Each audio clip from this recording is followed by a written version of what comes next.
தமிழர்களின் number one choice Tamil matrimony. Jain Housing and Constructions Limited presents Jain's Anushree, Navalur. Luxury homes from just 58 lakhs onwards. Book now. என் மனதிற்கு மிகவும் இனிய மகர ராசிக்காரர்களே, தமிழ் புத்தாண்டு உங்களுக்கு என்ன தரப்போகிறது? சுக்கிர பகவானே, the god of love is coming. அவரே ஆட்சி பெறுகிறார். அது என்ன ஐவிஎஃப்? அது ஊசியும் வேண்டாம், மருந்து வேண்டாம், எல்லாத்தையும் தூக்கி போடு. இந்த வருடம் தான் நண்பர்களே, நான் சொல்றதில் அப்படி விரல் வெட்டி எண்ணிக்கோங்க. இத்தனை யோகம் இந்த வருடம். அது என்னமோ தெரியல. ஜோதிட சாஸ்திரத்தில் போன வருஷம் என்னடானா 3 பெயர்ச்சி ஒரே வருஷம் நடந்தது. இந்த வருஷம் உங்களுடைய 5ஆம் இடம், உங்களுடைய 4ஆம் இடம், பாதகாதிபதி செவ்வாயினுடைய வீடு. அது பாதகாதிபதி செவ்வாயினுடைய வீட்டிலே 6குடையவன் மாட்டிக்கிறான்.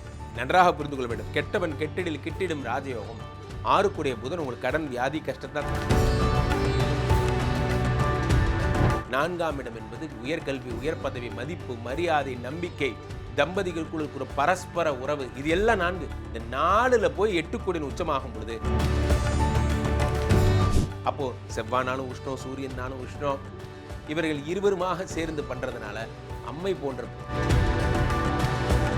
மாணவர்கள் பந்தயங்களில் வெற்றி பெறுவீர்கள். நீட் மாதிரியான தேர்வு. எப்படி சார் சொல்றீங்க? ஒரு வருஷமும் தான் சுக்கிரன் ஆட்சி பெறாரு. நிறைய பேர் இதை கமெண்ட்ல கேட்கணும்னு எதிர்பார்க்குறேன். சந்தேகம் கேட்க மாட்டேங்கிறீங்க. ஒவ்வொரு வருடமும் தான் இதெல்லாம் நடக்குது. இந்த வருடம் என்ன சிறப்புன்னு கேட்கணும். அதுதான் சரியான கேள்வி. அப்போ என்ன சிறப்புனா, புரட்டாசி மாசம் கடகத்தில் அவர் நீச்சம் அடைகிறார். உச்சம் பெற்ற குருவோடு சேருகிறார். நீச்ச பங்க ராஜ யோகம் அடைகிறார். அப்போ என்னாக? அரசு. ஜனவரி மாதம் தான் மகரம். ஜனவரி 14 தான் பொங்கல். சூரியன் மகரத்துக்கு வரும் நாள் மகர சங்கராந்தி. அந்த சூரியன் மகரத்துக்கு வர்றதுக்கு முன்னாடியே உலகெங்கிலும் இருக்கும் ஐபிசி பக்தி நேயர்கள் அனைவருக்கும் வணக்கம். நான் உங்கள் ராம்ஜி. என் மனதிற்கு மிகவும் இனிய மகர ராசிக்காரர்களே, மகர ராசிக்காரர்கள் என்றால் எனக்கு ரொம்ப பிடிக்குங்க. உலகத்தில் மகர ராசிக்காரர்களுக்காக ஒரு ஜோதிடர்னா அது நான் தான்.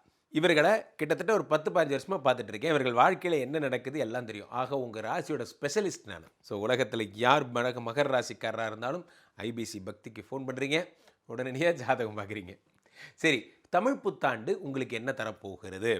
ஒரு வழியாக அப்பாடா, இப்போ தான் சனி பகவான் இப்போ 7.5 சனிலேருந்து அப்படி நகர்ந்து அப்படி போயிருக்கார். பாடாப்படுத்தின சனி. நண்பர்களே, ஒரு மனசாட்சியே இல்லாமல் தனக்கு சொந்த ஓன் சில்ட்ரன் உங்களை அவ்வளோ டார்ச்சர் பண்ண ஒரு ஆள் யாருன்னா அது சனி பகவான் தான். இந்த சனி பகவான் 3ஆம் இடத்திற்கு சென்று விட்டார். சகாய சனி. அது என்ன சகாயம்? சகாய சனினா உங்களுக்கு நன்மை செய்யக்கூடிய சனியாக அவர் மாறிவிட்டார்.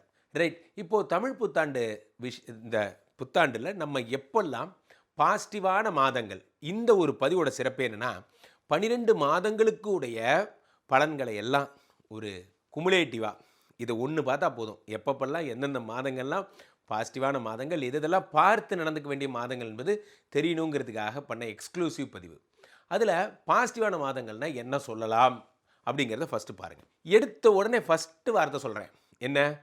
2குடையவன் சனி பகவான் 3ல் மறைஞ்சிட்டார். அதை விடுங்க, அவர் 2.5 வருஷம் இங்கே தான் இருப்பார். இப்போது முக்கியமான யோகாதிபதி, யோகத்தை மட்டுமே தரக்கூடியவன் யார்? சுக்கிர பகவான். இவர் தான் உங்களுக்கு யோகாதிபதி. இந்த சுக்கிரன் தான் உங்களுக்கு பண வரவை தருகிறார், தனத்தை கொட்டுகிறார். பொன்மகள் வந்தால் பொருட்கோடி தந்தால், அதெல்லாம் இந்த சுக்கிரன் தான். உண்மையிலே சுக்கிரன் தான் அந்த பொன்மகள்னு சொல்லுவாங்க. இந்த சுக்கிர பகவான் ஆட்சி பெறுகிறார். எப்போ? வைகாசி மாதம்.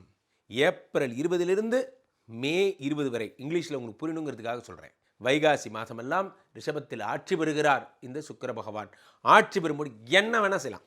நீங்கள் என்ன வேணால் செய்யலாம். யோகாதிபதிங்க அவர் ஆட்சி பெறும் பொழுது பெரிய விலை உயர்ந்த கார் வாங்கலாம், ஆடம்பர வஸ்துக்கள் வாங்கலாம், ஆடம்பர உடைகள், ஒரு லக்ஸுரியான ஒரு வீடு, பெரிய பெரிய விஷயங்கள் என்ன வேணால் நீங்கள் செய்யலாம். காரணம், சுக்கிர பகவானே ஆட்சி. அப்போ நிறைய பேருக்கு கல்யாணம் நடக்க போகுது. முக்கியமாக குழந்தை இல்லாதவர்களுக்கு குழந்தை பிறக்க போகிறது. ஐவிஎஃப் பண்ணால் தான் சார் குழந்தை வரும்னு சொல்லிட்டாங்க, ஐவிஎஃப் பண்ணால் தான் சார் முடியும்னு சொல்லிட்டாங்க. கவலையப்படாதீங்க. சுக்கிர பகவானே, the god of love is coming. அவரே ஆட்சி பெறுகிறார். அது என்ன ஐவிஎஃப்? அது ஊசியும் வேண்டாம், மருந்து வேண்டாம், எல்லாத்தையும் தூக்கி போடு. கமான் அப்படி தூக்கிட்டு போய் ஒரு தேனிலவில் விட்டுருவார். தேனிலவை முடிச்சுட்டு வாங்க, கையில் குழந்தை இருக்கும். எல்லாத்தையும் அவரே பண்ணிடுவார். ஸோ காரணம் என்னவென்றால் சுக்கிர பகவான் காதலின் கடவுள். ஸோ அடுத்ததாக இதனால் ஒரு பெரிய வாய்ப்பு என்னன்னா, சொத்து சம்பந்தப்பட்ட விஷயங்களும் ஒரு பெண்ணால் பாதிக்கப்பட்டிருக்கீங்க. பெரும்பாலும் மகர ராசிக்காரர்கள் பாருங்க, சொத்து சம்பந்தப்பட்ட பிரச்சனை அவங்களுக்கு இருந்துகிட்டே இருக்கும். இவர்களுக்கு ஒரு பெண்ணால் பாதிக்கப்பட்டிருக்கீங்க, அந்த சொத்து விஷயத்தில் ஒரு பெண்ணால் தடை இருந்தால் அதெல்லாம் சரியாகிவிடும். அந்த பெண்ணால்னா என்ன, எங்கிருந்தோ வெளியே வந்த பெண்ணு கிடையாது. உங்கள் சித்தி, உங்கள் பெரியம்மா, உங்களுடைய வீட்டிலேயே உங்களுடைய ஆட்கள் யாராவது இருந்தால், பெண்களால் தடைகள் இருந்தால் சரியாகிவிடும். அடுத்ததாக 5 என்பது பந்தயம். ஒரு பந்தயத்தில் ஜெயிக்கக்கூடிய மனோபாவத்தை சுக்கிரன் ஆக ஏப்ரல் 20ஆம் தேதி தொடங்கி மே 20 வரை பிரமாதம். அப்படியே கீழே வந்தீங்கன்னா இதே சுக்கிரன் மீண்டும் ஐப்பசியில் ஆட்சி பெறுவார். ஐப்பசி மாதம் புரட்டாசி முடிச்சு ஐப்பசியில் துலாத்தில் ஆட்சி பெறுகிறார். அந்த ஒரு மாதமும் சூப்பராக இருக்குது. சரி, அப்படியே நீங்கள் நகர்ந்து போனீங்கன்னா உங்களுடைய 7ஆம் இடத்திற்குத்தான் குரு பகவான் வருகிறார். ஜூன் மாதத்தில் இருந்து இந்த 7ஆம் இடத்தில் குரு பகவான் உச்சம் பெறுகிறார். இது சூப்பர். இந்த வருடம் தான் நண்பர்களே, நான் சொல்கிறதில் அப்படி விரல் வெட்டி எண்ணிக்கோங்க. இத்தனை யோகம் இந்த வருடம். அது என்னமோ தெரில, ஜோதிட சாஸ்திரத்தில் போன வருஷம் என்னடானா 3 பெயர்ச்சியும் ஒரே வருஷம் நடந்தது. இந்த வருஷம் இத்தனை யோகங்களையும் சுவாமி தரார். குரு சந்திரனுடைய வீட்டுக்கு வந்ததால் குரு சந்திர யோகம், உங்களுக்கு 11ஆம் இடமாகப்பட்ட லாபஸ்தானத்தை பார்ப்பதால் குருமங்கள யோகம். இப்போ அதுக்கு அடுத்து குரு கேதுவோடு சேரப்போகிறார் டிசம்பர் 6ஆம் தேதி. அதனால் அதெல்லாம் உங்களுக்கு நல்ல பீரியடு. கோடீஸ்வர யோகம், குரு உங்கள் ராசியில் தான் ராகு வர போகிறார், அதை குரு பார்த்து குரு சண்டால யோகம், இப்படி எல்லா யோகமும் தரார். குருவினால் ஏற்படக்கூடிய அத்தனை யோகங்களை என்ஜாய் பண்ணுற ஒரே ஆள் யாருன்னா நீங்கள் தான். ஏன்னா உங்களை தான் பார்க்குறார் அவர். அப்போது குழந்தை இல்லாதவர்களுக்கு பொற்காலம், உங்களுக்கு நிச்சயம் குழந்தை பிறந்துடும். அதே மாதிரி தங்க நகையே இது வரைக்கும் நான் ஒரு குண்டு மணி கூட சேர்த்தலை சார், நான் அது மாதிரி ஃபோக்கஸே இல்லாமல் விட்டுட்டேன், இனிமேல் தங்கமாக சேர்த்துவீங்க. இப்போது ஜூனிலிருந்து அடுத்த ஜூன் வரைக்கும் இந்த குரு பகவான் 7லே உச்சம் பெறுகிறார். இது ஒரு சூப்பரான பீரியட். இப்போது முக்கியமான விஷயமே என்ன அப்படின்னு நம்ம பார்க்குறோம். இதில் இன்னும் சிறப்பு, 6க்குடைய புதன், இவன் தான் கடனை தரப்போகிறான். இந்த 6க்குடைய புதன் நீங்கள் இந்த மாதத்தை தொடக்கும் பொழுதே, எப்போ இந்த 8ஆம் தேதி ஏப்ரலில் நீச்சமாயிடுறார். இதில் மீனத்தில் நீச்சம் பெற்ற இந்த புத பகவான் அடுத்து மேஷத்திற்கு வருகிறார். எப்போ 23ஆம் தேதி மேஷத்திற்கு வருகிறார். மேஷத்திற்கு 23ஆம் தேதி அவர் வரும்பொழுது உங்களுடைய 5ஆம் இடம், அது உங்களுடைய 4ஆம் இடம், பாதகாதிபதி செவ்வாயினுடைய வீடு. அது பாதகாதிபதி செவ்வாயினுடைய வீட்டிலே 6க்குடையவன் மாட்டிக்கிறான். நன்றாக புரிந்து கொள்ள வேண்டும். கெட்டவன் கெட்டிடில் கிட்டிடும் ராஜயோகம். 6க்குடைய புதன் உங்களுக்கு கடன் வியாதி கஷ்டத்தான் தரப்போகிறான்.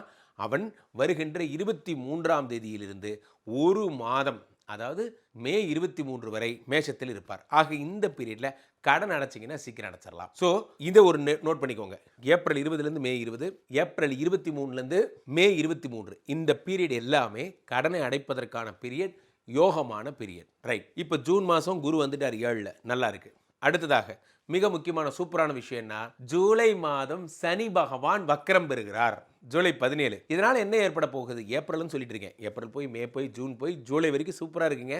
ஜூலையிலிருந்து டிசம்பர் வரைக்கும் அடி தூள், ஒரே ஷாட் 6 அடிச்சிட்டாங்க. அடுத்த 6 மாதத்துக்கு பலனே தேவையில்லை. ஏன்? சனி வக்கரம், ராசிநாதன் 3ஆம் இடத்தில் இருந்தவர் வக்கரம் பெற்றால், நன்றாக புரிந்துக்கணும். வக்கரம்னா என்ன? 3ல் இருந்தால், 8ல் இருந்தால், 6ல் இருந்தால், 12ல் இருந்தால் நன்மையை தருவார். அதே நல்ல ஸ்தானத்தில் இருந்தால் கெடுதலை தருவார். சிம்பிள் லாஜிக், அவ்வளோதான். உங்களுக்கு 3ஆம் இடத்தில் இருக்கிறார் சனி பகவான், நன்மையை தரப்போகிறார். என்ன நன்மையை தருவார்? அவர் தான் 2க்குடைய தனாதிபதி என்பதால் பணத்தை வாரி வாரி தருவார். வச்சுக்கோ, டேக் இட், எவ்வளோ பணம் வேணுமோ வச்சுக்கோ, எல்லாம் தருவார். ஆக ஒரே வரியில் சொல்வதனால் ஏப்ரலிலிருந்து டிசம்பர் வரைக்கும் உங்களை அசைச்சிக்க முடியாது. அப்போது வைகாசி மாதம், ஆனி மாதம், மார்கழி மாதம், எல்லா மாதமே சூப்பராக. அது என்ன மார்கழி மாதம்? மார்கழி மாதம் ஏன் சூப்பர்னு சொல்கிறேன்னா, உங்களுடைய 12ஆம் இடம் 6க்குடைய புத பகவான் மறைவார். இப்படிலாம் சரி. இப்போது பார்த்து நடந்து கொள்ள வேண்டிய மாதங்கள் அப்படின்னு போகலாம். இப்போ எதுலாம் நான் ஜாக்கிரதையாக இருக்கணும் சொல்லுங்கள். உங்களுக்கு ஜென்ம எதிரி யார் தெரியுமா? உங்களுடைய ஜென்ம எதிரி யாருன்னா செவ்வா. இவன் தான் உங்களுக்கு 11க்குடைய பாதகாதிபதி. இந்த செவ்வா மே 10லிருந்து ஜூன் 10 வரை மேஷத்தில் இருக்கிறார். பாயிண்ட் நம்பர் 1, ஜாக்கிரதையாக இருங்கள் நண்பர்களே. இந்த ஒரு மாதம் சார், என்ன சார் இந்த மே மாதத்தில் வந்து செவ்வா, இது சுக்கிரன் புதன் நல்லா இருக்குன்னு சொன்னீங்க. இந்த பாயிண்ட்டு உங்களுக்கு ப்ராப்ளம். செவ்வா பாதகாதிபதி எதை ப்ராப்ளம் பண்ணுவான்? பூமி சம்பந்தப்பட்ட ப்ராப்ளத்தை பண்ணுவான். செவ்வாயோட பீரியடில் அனிமிக் சம்மந்தப்பட்ட, ரத்த சோகை சம்மந்தப்பட்ட, அதான் சொன்னேன், ரத்தத்தில் பிரச்சனை, சுகர், பிபி சம்மந்தப்பட்ட பிரச்சனைகள் இருந்தால் அது உங்களை பாடாப்படுத்தும். அந்த பீரியடில் ஜாக்கிரதையாக இருங்க. ப்ளஸ் 8க்குடைய சூரிய பகவான் மேஷத்தில் உச்சம் பெறுகிறார். ஏப்ரல் 14 தொடங்கி மே 14 வரை. இதெல்லாம் ஹெல்த் இஷ்யூஸ் வரக்கூடிய டைம். அதை பற்றினா நம்ம செக்மெண்ட்டாக வரிசையாக பார்ப்போம், பின்னாடி பார்க்க தான் போகிறோம். இருந்தாலும் இந்த பீரியட்லாம் பார்த்து நடந்து வேண்டிய மாதம் லிஸ்ட்டில் சொல்கிறேன். சித்திரை டு வைகாசி, வைகாசி டு ஆணி. இந்த பீரியட்லாம் ஹெல்த்தை ரொம்ப ஜாக்கிரதையாக பார்த்துட்டு, முக்கியமாக ஹெல்த்து போனால் போகிறது. 4ஆம் இடம் என்பது கற்பு, 4ஆம் இடம் என்பது உயர்கல்வி, உயர் பதவி, மதிப்பு, மரியாதை, நம்பிக்கை, தம்பதிகளுக்குள் இருக்கிற பரஸ்பர உறவு, இது எல்லாம் 4. இந்த 4ல் போய் 8 உச்சமாகும் பொழுது கணவரே சந்தேகப்பட வேண்டிய நிலை போன்றவை ஏற்படும். இந்த ஒரு மாதம் April to May you need to be most careful in your messages during your photo sharing. எதை நடந்தாலும் அறிமுகம் இல்லாத ஆட்கள்கிட்ட பழகாதீங்க, அறிமுகமான ஆட்கள்கிட்ட மட்டும் பேசுங்க, அறிமுகம் இல்லாதவர்களிடம் தொடர்பே கொள்ளாதீர்கள். இதை பெண்களுக்கு எக்ஸ்க்ளூசிவாக சொல்கிறேன். மகர ராசி பெண்கள் you need to be most careful. அதே மாதிரி சட்ட ரீதியான விஷயம், அடிதடி, வம்பு, கேஸு, போலீஸ், பஞ்சாயத்து எதுக்கிட்டையும் போகாதீங்க, அமைதியாக இருங்க. இந்த ஒரு மாதமும் ஏப்ரல், மே, ஜூன் வரை அமைதியாக இருக்கிறது உங்களுக்கு நல்லது. அடுத்ததாக நீங்கள் பார்த்து நடந்துக்க வேண்டிய மாதம் ஆவணி மாதம். 8 சூரியன் ஆட்சி வருகிறார். இது சிம்மத்தில். அந்த பீரியடில் என்ன ஆகும்? 8 ஆட்சி எனும் பொழுது வறுமை, 8னா வறுமை. அப்போது ஆவணி மாதம் வறுமை வருவதற்கான வழிகள் உண்டு. அரசு, சூரியன்னா அரசு, அரசுக்கு எதிரான பதிவுகள் எதுவும் பண்ணாதீங்க, அரசை எதிர்த்து எதுவும் பிரச்சாரம் பண்ணாதீங்க. நீங்கள் எந்த பணியில் வேணால் இருங்க. சோஷியல் மீடியாவில் தான் இந்த தப்புலாம் நடக்கும். யாரோ ஒருத்தர் போட்ட ட்வீட்டை நான் ரீட்வீட் பண்ணேன், யாரோ ஒருத்தர் போட்ட ஃபேஸ்புக் போஸ்ட்டை நான் ரீஷேர் பண்ணேன். தயவுசெய்து வேண்டாம், எதுவும் பண்ணாதீங்க. பண்ணிங்கன்னா அது எழுதினவனை விட்டுருவாங்க, உங்களை பிடிச்சிக்குவாங்க. இந்த பீரியட்லாம் ரொம்ப மோசமான பீரியட். அடுத்ததாக டிசம்பர் 6. இது வரைக்கும் சொன்ன பாருங்க, கும்பராசிக்கு என்னெல்லாம் நடந்துச்சோ அதெல்லாம் இப்போ உங்களுக்கு நடக்க போகுது. என்னது? ராசியிலே ராகு வருகிறார். ரொம்ப மோசமான டைமுங்க.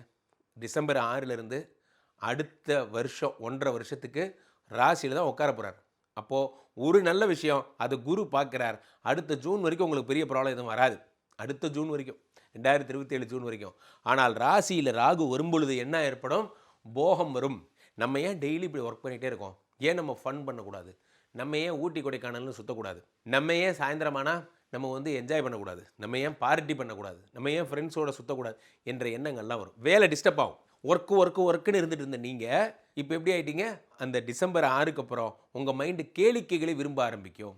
அதை தயவுசெய்து அவாய்ட் பண்ணி இப்பயே மைண்ட் செட் பண்ணிக்கோங்க. ராசியில் ராகு வந்தால் குடும்பத்தில் சண்டை வரும்னு அர்த்தம். அதை மைண்ட் செட் பண்ணிக்கோங்க. ஆக உங்களுக்கு தேவையான அளவு சொல்லிட்டேன். தமிழில் சொல்கிறதா இருந்தால் சித்திரை, ஆவணி, மார்கழி, தை. ஏன் தை? தையில் தான் உங்கள் உடம்புலேயே 8 சூரிய பகவான் வரார். சூரியன் மகரத்தை தாண்டது தான் மகர சங்கராந்திரி என்று அழைக்கப்படுகிறது. 2027 ஜனவரிலாம் 8 உடம்புல உட்கார்றான்னு அர்த்தம். இதில் ஒவ்வொரு வருஷமும் தான் சார் அப்படி நடக்குது, எனக்கு என்ன அப்படியா நடக்குதுன்னு நீங்கள் கேட்கலாம். ஒவ்வொரு வருஷமும் மகர சங்கராந்தி தானே. ஆனால் இந்த வருஷம் மட்டும் 7ஆம் பார்வையாக உங்களுக்கு யார்? குரு பகவான் பார்க்கிறார்.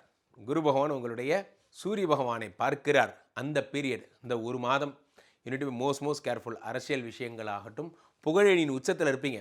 நீங்கள் பேசுகிற ஒரு வார்த்தையும் கவனிக்கப்படும் அந்த ஒரு வார்த்தை. ரைட். இப்போது செக்மெண்ட் பை செக்மெண்ட்டாக பார்க்கலாம். எந்தெந்த பீரியட்லெல்லாம் யார் யாருக்கெல்லாம் எப்படி இருக்கும்? இப்போ வயதானவர்களுக்கு எப்படி இருக்கும்? முதல்ல மகர ராசிக்காரர் வீட்டில் இருக்க பெரியவர்கள், வயதானவர்களுக்கு எப்படி இருக்கும்? மகர ராசிக்காரர்களுக்கு உடம்புக்குடையவன் யார்? சனி. சனி 3ல் மறைந்து விடுகிறான். மறைந்து விட்ட சனி பகவான் ஜூலைக்கு அப்புறம் வக்கரம் பெறுகிறார், டிசம்பர் 11 வரைக்கும். ஆக திடீர்னு உடல்நிலை மாற்றம் ஏற்பட போகிறது. இப்போ நான் ஃபஸ்ட்டே சொன்னேன், 2 விஷயம் சொன்னேன். செவ்வாய் ஆட்சி பெறும் பொழுது, பாதகாதிபதி செவ்வாய் ஆட்சி பெறும் பொழுது உடம்பை படுத்தக்கூடிய விஷயங்கள், ரத்த சம்பந்தப்பட்ட விஷயங்களில் ரொம்ப ஜாக்கிரதையாக இருக்கணும். அடுத்ததாக 2வது விஷயம் சொன்னேன், உங்களுக்கு 8 சூரிய பகவான் 4ஆம் இடத்தில் உச்சம் பெறும் பொழுது உஷ்ணம் அதிகரிக்கும். அப்போது செவ்வானாலும் உஷ்ணம், சூரியனாலும் உஷ்ணம். இவர்கள் இருவருமாக சேர்ந்து பண்ணுறதுனால அம்மை போன்ற பிரச்சனைகள் இந்த சம்மர்லலாம் ரொம்ப ஜாக்கிரதையாக இருங்க. அதே மாதிரி குளிர்காலத்துலேயும் சரி, அடிக்கடி ஜுரம் வர்றது போன்ற பிரச்சனைகள்லாம் ஏற்படும். மற்றபடி வயதானவர்களுக்கு பெரிய பிரச்சனை எதுவும் வராது. காரணம் என்ன பண்ணுறார்? ராசிநாதன் சனி திடீரென்று என்ன பண்ணுறார்? வக்ரம் அடைந்து மாபெரும் நல்ல விஷயங்களை செய்துவிடப் போகிறார். இதில் என்ன ஒரு வித்தியாசமான விஷயம்னா, உங்களுக்கு 6 புதன். அந்த புத பகவான் கடகத்திற்கு செல்லும் பொழுது, எப்போ? ஆடி மாதம் கடகத்திற்கு செல்லும் பொழுது அங்கே யார் யார் இருப்பாங்கன்னா, புதன் இருப்பார், குரு இருப்பார். இவங்க 2 பேர் இருப்பாங்க. அப்போது புதனும் இந்த குருவுமாக சேர்ந்து உங்களுக்கு உடல்நிலையை சரி பண்ணுவார். உங்கள் உடம்பை தான் பார்ப்பார், மகரத்தை தான் பார்ப்பார். அப்போ காற்று சம்மந்தப்பட்ட வீசிங், ஆஸ்துமா சம்மந்தப்பட்ட பிரச்சனைகள் உங்களுக்குலாம் உடம்பு சரியாகிவிடும். ஸோ வயதானவர்களுக்கு இந்த வருடம் மிகப்பெரிய பிரச்சனை என்பது ஏற்படாது. ஏற்பட்டாலும் தன்னால் சரியாகிவிடும். சர்ஜரி பண்ணணும், கஷ்டப்படணும் போன்ற விஷயங்கள் இந்த வருடம் வராது. அடுத்ததாக வயதானவர்களை தொடர்ந்து மாணவர்கள், மகர ராசிக்காரர்களுக்கு 2 சனி பகவான். அப்போ மந்தகாரகன், ரொம்ப மந்தமாக படிப்பீங்க, ரொம்ப பொறுமையாக படிப்பீங்க போன்ற விஷயங்கள் எல்லாம் ஜூலை வரைக்கும் இருந்திருக்கும். ஆவரேஜாகவே இப்படி தான். ஆனால் இந்த ஜூலையில் ஏற்படக்கூடிய சனி வக்கரத்தால் திடீர்னு மாணவர்கள் மிகப்பெரிய வளர்ச்சியை காண்பீர்கள். 5 சுக்கிரன் ஆட்சி பெற்று இவ்வருடம் இந்த சுக்கிரன் வந்து உங்களுக்கு அளவு கடந்த பலன்களை அள்ளித்தரப்போவதால் மாணவர்கள் பந்தயங்களில் வெற்றி பெறுவீர்கள். நீட் மாதிரியான தேர்வு எப்படி சார் சொல்கிறீங்க? ஒரு வருஷமும் தான் சுக்கிரன் ஆட்சி பெறுறாரு. நிறைய பேர் இதை கமெண்டில் கேட்கணும்னு எதிர்பார்க்குறேன். சந்தேகம் கேட்க மாட்டேங்கிறீங்க. ஒவ்வொரு வருடமும் தான் அதெல்லாம் நடக்குது. இந்த வருடம் என்ன சிறப்புன்னு கேட்கணும். அதுதான் சரியான கேள்வி. அப்போது என்ன சிறப்புனா மகரத்தை தான் குரு பார்க்குறார், அதுதான் சிறப்பு. மகரத்தோட 12ஆம் இடத்தை தான் சனி பார்க்குறார், அதுதான் சிறப்பு. ஏனென்றால் நண்பர்களே, ராசி என்றால் ஒரு விஷயத்தை படிக்கிறது, நினைவு வைத்துக் கொள்ளுதல் என்று அர்த்தம். இப்போ பாருங்கள், 2ஆம் இடம்னா படிப்பு. உங்களுக்கு விளக்கம் சொல்கிறேன். 2ஆம் இடம் என்றால் படிப்பு. படிப்புக்கு கெடுறது எப்போ? 2க்கு 12, அதாவது ராசி, உங்களுடைய ராசி. படிப்பு கெடுதல் என்று பொருள். அதை குரு பார்க்கிறார். எப்போ? After this June. Before this June Guru பகவான் மிதுனத்தில் இருந்து 12 பார்க்கிறார் இல்லையா? அது 2ஆம் இடத்துக்கு 11ஆம் இடம். 11ஆம் இடம் என்பது லாபம். இதாங்க லாஜிக் அவ்வளோதான். அதை குரு பார்க்குறார். ஏன் இந்த வருஷம் மட்டும் நான் அது ஸ்பெஷலாக சொல்கிறேன்னா, ஏன்னா இந்த வருஷம் தாங்க குரு பார்க்குறாரு. புரியுறதா உங்களுக்கு? தயவுசெய்து புரிஞ்சுக்கோங்க. ஜோதிட விளக்கம் வேணும்னா கீழே நீங்கள் கமெண்ட்டில் போடுங்க, நான் விளக்கம் சொல்ல தயாராக இருக்கேன். அப்போ 2 கூட 11ஆம் இடத்தில் இருக்கும் பொழுது குரு பார்க்கும் பொழுது படிக்கிற பசங்க பிரமாதமாக படிப்பீங்க. அதில் இந்த வருஷம் குரு உச்சம் என்பதால் நீங்கள் மெட்டலர்ஜி சம்மந்தப்பட்ட படிப்பு, அல்லாய்ஸ் சம்மந்தப்பட்ட படிப்பு, அது மாதிரி மருத்துவத்தில் இருக்கிறவங்க கிட்னி, லிவர், கல்லீரல் சம்மந்தப்பட்ட படிப்பு, ப்ளஸ் வந்து குரு பகவான்னா நீர் சம்மந்த சந்திரனுடைய வீட்டில் இருக்கார் சம்மந்தப்பட்ட படிப்பு, சைக்காலஜி சம்மந்தப்பட்ட படிப்பு நல்லா படிப்பீங்க, ரொம்ப நல்லா படிப்பீங்க. இப்போ 2 கூடிய சனி வக்கரம் பெறும் பொழுது டாப்பர் ஆகிடுவீங்க. பிகாஸ் சனி கொடுத்தால் எவர் தடுப்பார். 2ஆம் இடத்துல ராகு பகவான் இருக்கார், அதுதான் பிரச்சனை. ஸோ ராகுங்கிறது பாம்பு. 2ஆம் இடத்துல இருக்கும்போது கொஞ்சம் ஜாக்கிரதையாக படிக்கணும். ஒவ்வொரு விஷயத்திற்குமே சொல்லுகிறேன். எந்த சந்தேகம் என்றாலும் கமெண்டில் போடுங்கள். I'm ready to explain. அடுத்ததாக 3வது விஷயம், கலைஞர்களுக்கு எப்படி இருக்கும் நன்றாக புரிந்து கொள்ள வேண்டும். கலைஞர்கள்னால் நம்ம பார்க்க வேண்டிய இடம் 4யும் 9யும் பார்க்கணும். ஜோதிட சாஸ்திரம் சொல்லுகிறது மகர ராசிக்காரர்களுக்கு 4 கூடிய செவ்வாய் ஜென்ரலாகவே பாதகாதிபதி. அப்போது இந்த பாதகாதிபதி செவ்வாய் எப்பொழுது மறைகிறானோ அப்பொழுதுதான் உங்களுக்கு நல்லது. 4 கூடியவன் 6ஆம் இடமாகப்பட்ட மிதுனத்திற்கு எப்பொழுது செல்லுகிறான் என்றால் உங்களுக்கு ஆடி மாதம் செல்லுகிறார். ஏன் ரொம்ப நாள் போகிறார்? ஏன்னா 40 நாளுங்க அவரோட ட்ராவலிங் டைம். அதனால் லேட்டாக போகிறார். மிதுனத்திற்கு செல்லும் பொழுது உங்களுக்கு விருதுகளுக்கான பரிசீலனைக்கு நீங்கள் செல்லுகிறீர்கள். இந்த செவ்வாய் என்று நீச்சம் பெற்று குருவோடு சேர்ந்து நீச்சபங்க ராஜயோகம் அடைகிறார். புதன் புரட்டாசி மாதம் கடகத்தில் அவர் நீச்சம் அடைகிறார். உச்சம் பெற்ற குருவோடு சேருகிறார். நீச்சபங்க ராஜயோகம் அடைகிறார். அப்போ என்னாக? அரசு விருதுகளுக்கு நீங்கள் தயார். அவர் ஏதோ 4 கூடியவர். இது உங்களுக்கு பாருங்கள் ப்ளஸ் ஆகிடுச்சு. இப்போ செவ்வாய் தான் அரசு, அவர் ஏதோ 4 கூடியவர், அவர் நீச்சபங்க ராஜயோகம் அடைஞ்சிட்டார். அப்போ என்ன ஆகும்? அரசு விருதுகள் உங்களுக்கு கிடைச்சிருது. சூப்பர் அருமை. அடுத்ததாக அவர் ஏதோ 11 கூடியவர். இப்போ 9 கூடியவர் யார்? 9 கூடியவர் உங்களுக்கு புத பகவானாக போயிடுறார். இந்த புத பகவான் எப்பொழுது உங்களுடைய ராசிக்கு 5ஆம் இடத்தில் வருகிற? சிம்பிளாக வைகாசி மாதம் வந்துடுவார். சிம்பிள், அவர் வந்துடுவார். ஏப்ரல் 23 மேஷத்தில் இருந்தவர் அடுத்து மே 23 உங்களுக்கு வைகாசியில் ரிஷபத்துக்கு வந்துடுவார். அதே புதன் எப்பொழுது உச்சம் பெறுவார் என்றால் புரட்டாசி மாதம் உச்சம் பெறுவார். இப்போ நீங்கள் மீண்டும் கேட்கணும், என்ன கேட்கணும்? கலைஞர்களுக்கு சூப்பராக இருக்குன்னு சொல்கிறீங்களே, ஒவ்வொரு தடவையும் 9 கூடிய புத பகவான் அப்படி தானே புரட்டாசியில் உச்சம் பெறுறாரு, எங்களுக்கே எத்தனை வருஷம் கிடைக்கலன்னு கேட்கணும். 9 கூடிய புத பகவான் உச்சம் பெறுகிறார். இந்த வருஷம் தானேங்க சனி பார்க்குறார். சனி மீனத்திலிருந்து இந்த வருஷம் தானே பார்க்குறார். ஆக இந்த காம்போவை தான் நம்ம பேசுகிறோம். நன்றாக புரிந்து கொள்ள வேண்டும் நண்பர்களே. ஒவ்வொரு வருஷமும் மகரத்தில் சூரியன் வர்றது தான், புரட்டாசியில் புதன் போகிறது தான், இதெல்லாம் நடந்துக்கிட்டு தான் இருக்கு. ஆனால் அதை யார் பார்க்கிறார் என்பதில் தான் இருக்கிறது.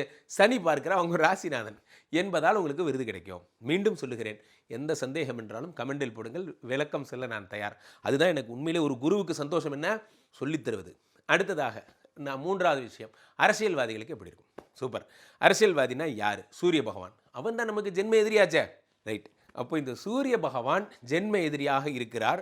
இந்த சூரிய பகவான் உங்களுக்கு மட்டும் நல்லது பண்ணுவார். என்ன பீரியடில் தெரியுமா? என்ன பீரியட் என்றால், உங்களுக்கு பாதகாதிபதி யார்? 11 கூடிய விருச்சிகம். அந்த பாதகாதிபதி வீட்டிற்கு சூரியன் வரும்போது எப்போ? மார்கழிக்கு முன்னாடி, ஐப்பசியில் ஒன்று அவர் நீச்சமாயிடுவார். புரட்டாசிக்கு அப்புறம் துலாத்தில் சந்தோஷம். அப்போது அரசியல்வாதிக்கு நல்ல நேரம். அல்லது அப்படி மிஸ் ஆகிட்டா விருச்சிகத்துக்கு வருவார். விருச்சிகத்துக்கு வந்துட்டார்னா இந்த சூரியனை குரு பார்ப்பார். இந்த சூரியனை குரு பார்க்க இந்த வருஷம் தான் அது நடக்குது. அப்படி மிஸ் ஆகிடுச்சுன்னா சூரியன் மகரத்துக்கு வருவார். மகரத்தில் சூரியன் வரும்போதெல்லாம், ஜனவரி மாதம் தான் மகரம், ஜனவரி 14 தான் பொங்கல். சூரியன் வந்து மகரத்துக்கு வரும் நாள் மகர சங்கராந்தி. அந்த சூரியன் மகரத்துக்கு வர்றதுக்கு முன்னாடியே டிசம்பர் 6ஆம் தேதியே ராகு வந்துடுறார் இது மகரத்துக்கு. அப்போது ராகு சூரியன் 2 பேர் மகரத்தில் இருக்கும் பொழுது அதை குரு பார்க்கும் பொழுது குரு சண்டால யோகம் உருவாகிறது. அப்போ திடீர்னு பிரபலம் ஆயிடுறீங்க. ஆகையினாலே நல்லா இருக்குன்னு சொல்கிறேன். இதுதான் அதனுடைய விளக்கம். மகர ராசிக்காரர்கள் அரசியல்வாதிகள் செயல்பட வேண்டிய நேரம் நெக்ஸ்ட் இயர் ஜான். அப்போ திஸ் இயர் எதுவும் பண்ண முடியாதா குருஜி? திஸ் இயர் நீங்கள் பண்ணுறதுக்கு பெரிய ஸ்கோப் எதுவும் இல்லை. காரணம் என்னவென்றால் சனி பலமாக இருக்கார். ஜோதிட சாஸ்திரத்தில் சனி பலமாக இருந்தால் சூரியன் கம்முன்னு இருக்கணும், சூரியன் பலமாக இருந்தால் சனி கம்முன்னு இருக்கணும். இவங்க 2 பேர் தான், 2 பேர் கிளாஷ். அது நன்றாக புரிஞ்சுக்கணும். So right. அடுத்த தொழிலதிபர்கள் எப்படி இருப்பாங்க? தொழிலதிபர்களை பொறுத்த வரைக்கும் 10 கூடையவன் சுக்கர பகவான் நல்லா இருக்கிறப்பெல்லாம் தொழிலதிபர் நல்லா இருப்பாங்க. உங்களுக்கு டிஃபால்ட்டாக 5 10 கூடிய சுக்கர பகவானை யாரும் பார்க்கல, யாரு கூடயும் அவர் போகல, அவர் பாட்டுக்கு ஒரு வேலை பார்க்குறாரு. அதனால் வெள்ளியில் இன்வெஸ்ட் பண்ணுங்கள், ரொம்ப நல்லா வருவீங்க. குரு உச்சம் என்பதால், அது சந்திரனுடைய வீட்டில் என்பதால் உணவுப் பொருட்களை இன்வெஸ்ட் பண்ணுங்கள். குருன்னா சாப்பாடுன்னு ஒரு பொருள் உண்டு, பெரிய தொந்தின்னு ஒரு பொருள் உண்டு. நிறைய உணவு விஷயங்களில் ஈடுபடுற உணவுப் பொருட்கள் தயாரிப்பில் நீங்கள் இன்வெஸ்ட்மெண்ட் பண்ணலாம், ரொம்ப நல்லா வருவீங்க. அண்ட் ஆல்சோ உங்களுக்கு நீங்கள் பண்ணக்கூடாதது சோலாரில் பண்ணாதீங்க, 8 கூடைய சூரியன். அதே நேரத்தில் இரும்பில் பண்ணுங்க. இரும்பில் பண்ணிங்கன்னா ஜூலையிலிருந்து இந்த டிசம்பருக்குள்ளே இரும்பு பல மடங்கு உங்களுக்கு சம்பாதிச்சு தரும். நீங்கள் மறந்தும் தொடக்கூடாதது சிவில் சம்மந்தப்பட்ட ஒர்க்கை தொடவே கூடாது. கல் மண் ஜல்லி கட்டடம் சேல்ஸ் கூட நீங்கள் பண்ணக்கூடாது. எது பண்ணாலும் உங்களுக்கு ப்ராப்ளம். ஏன்னா செவ்வாய் பகவான் உங்களோட ஜென்ம எதிரி. இது பக்கம் போயிடாதீங்க. தொழிலதிபர்களுக்கு பெரிய சிறப்பு ஒன்றுமே, நார்மல் ஆவரேஜ். அடுத்ததாக இதில் சிறப்பு என்ன அப்படின்னு பார்த்தீங்கன்னா, அடுத்ததாக நம்ம சொல்ல போகிற பாயிண்ட்டு பணிக்கு செல்பவர்கள். 6 புத பகவான் இவர் தான் உங்களுக்கு 6 ரைட். இப்போது 6 புதன் எப்பொழுது உச்சம்? புரட்டாசியில் உச்சம். டிஃபால்ட்டு நானே சொல்லிட்டேன், புரட்டாசியில் உச்சம். அப்போது இந்த புத பகவான் உச்சம் என்பதால் நீங்கள் வேலைக்கு போகிறீங்க. புதன்னாலே ரெட்டை என்று பொருள், இரட்டை டியூயல் என்று பொருள். உங்களுக்கு மட்டும் 2 வேலை கிடைக்கும். சில பேர் குடும்ப கஷ்டத்துக்காக மார்னிங் 6 to 2 ஒரு இடத்துல வேலைக்கு போவாங்க, 2 to 10 இன்னொரு இடத்துல வேலைக்கு போவாங்க. நான் பார்த்துருக்கேன். 2 to 10 இன்னொரு இடத்துல வேலைக்கு போவாங்க. அதுக்கப்புறம் தான் வீட்டுக்கு போய் தூங்குவாங்க. இப்படி கஷ்டப்படுற இப்படி அமைப்பெல்லாம் உங்களுக்கு வரும். உங்களுடைய கடன் தீரப்போகிறது. 6 என்றால் கடன். அந்த கடனை சனி பார்ப்பதால், சனி என்றால் கடன், நன்றாக புரிந்து கொள்ள வேண்டும். சனிக்கு டிஃபால்ட்டாகவே கடன் என்ற பெயர் உண்டு. சனிக்கு டிஃபால்ட்டாகவே 6 கோடி என்ற பெயர் உண்டு. சனிக்கு டிஃபால்ட்டாகவே இன்னொருத்தட்ட வேலை பார்க்குறவன் என்ற பெயர் உண்டு. அவர் 3ஆம் இடத்தில் இருந்து உங்களுடைய 6 புதனை பார்க்கிறார். இது ஒரு ராஜயோகம். 3 கூடியவரும் 6 கூடியவரும் கனெக்ட் ஆகிறாங்க. 6 புதனை 3 சனி பகவான் பார்க்கிறார், 3ஆம் இடத்து சனி பகவான். இது ஒரு கனெக்டிவிட்டி என்பதால் உங்களுக்கு திடீர் யோகம் கிடைக்கிறது. Part time job. சரினா பார்ட் டைம் ஜாப். அப்போ நான் மார்னிங் இந்த நேரம் வேலை செய்வேன், ஈவினிங்க்கு அப்புறம் நான் போய் பார்ட் டைமாக இன்னொரு இடத்துல வேலை செய்வேன் போன்றவை ஏற்படும். சரி, இது சாதாரணமாக. இப்போது ஒரு பணியில் நான் பணி உயர்வு கிடைக்குமா என்று கேட்பவர்களுக்கு 4 செவ்வாய் பகவான், அந்த செவ்வாய் குருவோடு சேர்ந்து குருமங்கள யோகம் இந்த வருஷம்தான் அடைகிறார். நிறைய பேர் இதை படிக்காமல் கமெண்ட் போடாதீங்க, படிச்சுட்டு போடுங்க. செவ்வாய் இந்த வருடம்தான் குருவோடு சேர்ந்து குருமங்கள யோகம் அடைகிறார். அதே நேரத்தில் செவ்வாய் இந்த வருடம்தான் நீச்சபங்க ராஜயோகம் அடைகிறார். ஏன்னா செவ்வாய் கடகத்தில் நீச்சம், குரு உச்சம், நீச்சபங்க ராஜயோகம். நன்றா இது இந்த வருஷம் மட்டும்தான் இது நடக்குது, இந்த அதிசயம். அப்போது அரசு பணி எழுதுகிறவங்களுக்கு இந்த வருஷம் சூப்பர் டைம். ஏன்னா செவ்வாய் தருகின்ற பலன். இப்போது நான் தாசில்தாராக போகிறேன் சார், ஐஏஎஸ் எழுத போகிறேன் சார், குரூப் 1 எழுத போகிறேன். நல்லா எழுதுங்க, பிரமாதமாக எழுதுங்க, ஜெயிச்சிருவீங்க. எப்போ? ஜூலைக்கு அப்புறம். ஏன்னா சனி ஒரு பக்கம் வக்கரமாய் பலன்களை தரப்போகிறார். இந்த பக்கம் புரட்டாசியில் இந்த செவ்வாய் பகவான் குருவோடு சேர்ந்து நீச்சபங்க ராஜயோகத்தை அளித்தர போகிறார். அவள் அரசு பணி காத்திருக்கிறது. சூப்பர், பிரமாதம். அடுத்ததாக இதெல்லாம் பணிக்கு செல்பவர்கள் என்ன செய்யணும்? ப்ரமோஷன் காத்திருக்கிறதுலாம் அரசு பணிக்கு எதிர்பார்க்குறவங்களுக்கு. நான் இன்டர்னல் எக்ஸாம் எழுத போகிறேன், டெப்டி மேனேஜர்லேருந்து மேனேஜர் ஆக போகிறேன், எனக்கு ஒரு டீம் இருக்குது, எங்கள் டீமில் செலக்ட் பண்ணிட்டாங்கன்னா நான் தான் அடுத்த ஃபியூச்சர் டீம் லீடர். ஸோ உங்கள் ஸ்கோப்புக்கு உங்களுடைய ஸ்கோப்புக்கு ஏற்ற மாதிரி அடுத்த படிநிலை அடைவீங்க என்று நீங்கள் புரிந்து கொள்ள வேண்டும். ஸோ அடுத்ததாக மகர ராசிக்காரர்களுக்கு டிஃபால்ட்டாக ஒரு வரியில் சொன்னால் என்ன சொல்லலாம்?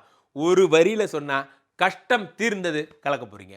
இப்போ நான் எந்த தெய்வத்தை வழிபடணும் என்றால், ஆஃப்டர் திஸ் டிசம்பர் நீங்கள் திருநாகேஸ்வரம் சென்று திருப்பாம்புபுரம் சென்று ராகு காலில் விழணும். வேறு வழியே கிடையாது. ஏனென்றால் ராசியிலே ராகு வருவதைப் போல ஒரு மோசமான விஷயம் இந்த உலகில் எதுவும் இல்லை. மகர ராசிக்காரர்களுக்கு ராசியில் ராகு இருந்தால் என்ன ஆகும்? குடும்பம் பிரியும். இந்த டிசம்பர்லேருந்து அடுத்த வருஷம், அதுக்கு 2028 ஜூன் வரைக்கும் you need to be most careful in family relations and your external friendships. வெளியே தேவையில்லாத, அது முக்கியமாக ஆண்களாக இருந்தால் பெண்கள்கிட்ட, பெண்களாக இருந்தால் ஆண்கள்கிட்ட போயக்கூடாது, பேசவே கூடாது. எதை பேசினாலும் தப்பான பொருள் தான் கொல்லப்படும் என்பதால் ராகு பகவான் தருகின்ற கெடு பலன்கள் இது ஒன்று. ராசியில் அப்போ திருநாகேஸ்வரம் செல்லணும், திருப்பாம்புரம் சொல்லணும், பக்கத்தில் இருக்கிற நாகாத்தம்மன் கோயிலுக்கு சென்று வழிபடணும். கையில் ஒரு நாகம் போட்டுக்கோங்க. இப்போ எத்தனையோ பேர் சொல்லித்தராங்க, இந்த தியானம் மாதிரியான வகுப்புகளெல்லாம் சொல்கிறாங்க. அங்கெல்லாம் போனால் கையில் நாக மாதிரியான விஷயங்கள்லாம் போட்டுக்கோங்க. குண்டலியை மென்ஷன் பண்ணுறதுக்காக தந்தாலும் பரவாயில்ல, இங்கே இந்த பாம்பை பார்த்துக்கிட்டே இருந்தாலே போதும். காரணம் என்னவென்றால் ராகுவுக்கு வழிபாடு. சில பேர் வெள்ளி நாகம் வைத்து பால் ஊற்றி வழிபடுங்கள், ஏதோ ஒன்று பண்ணுங்கள். பட் ஆனால் இயக்கத்தில் இருங்கள், இந்த ராகுவை வழிபடுங்கள். அப்போ ராசியான கலர் என்ன? கருநீலமும் நீலமும் கருப்பும். அதே மாதிரி ராசி இல்லாத தொடக்கூடாத கலர் என்ன? ரெட்டு பக்கம் போயிடாதீங்க. இந்த பக்கம் செவ்வாய்னாலும் ரெட்டு தான், எட்டுக்கூடிய சூரியனாலும் ரெட்டு தான். இதை விட பெரிய ஜோதிட விளக்கம் மேற்கொண்டு சொல்ல முடியுமா என்று தெரியவில்லை. உங்களுக்கு தேவையானதை கொடுத்து விட்டேன் என்ற திருப்தி எனக்கு இருக்கிறது. சந்தேகம் இருந்தால் கமெண்டில் கேட்கலாம். இல்லை குருஜி, எங்கள் வீட்டில் ஏற்கனவே ஃபேமிலி ப்ராப்ளம் போயிட்டுருக்கேன், எனக்கு என் ஒய்ஃபுக்கும் செட் ஆகவே இல்லை, ஏற்கனவே நாங்கள் 2 பேரும் பிரிவில் தான் இருக்கோம் என்று நினைத்தால் கீழே போய்ட்டுருக்க இந்த 2 நம்பரை கூப்பிடுங்க. உங்களுடைய சொந்த ஜாதகத்தை பார்த்து கொள்ளுங்கள். IBC customer care executives, we are highly professionals. நீங்கள் ஃபோன் பண்ண அடுத்த 5வது நிமிடம் என்னோட கனெக்ட் பண்ணுவாங்க. டக்கல் முறையில் கூட என்னோட நீங்கள் பேசலாம். உலகத்துலேயும் ரொம்ப ஈஸியான வேலை என் கூட பேசுகிறது தான். இங்கே திரையில் போயிட்டுருக்க இந்த கியூஆர் கோடை ஸ்கேன் பண்ணிங்கன்னா ஐபிசியினுடைய வாட்ஸ்அப் குரூப்பு சேனலோட கனெக்ட் ஆகிடுவீங்க. என்னுடைய பதிவுகள் தினசரி உங்களுக்கு கிடைக்கும். மீண்டும் ஒரு நல்ல பதிவில் சந்திப்போம். நன்றி, வணக்கம்.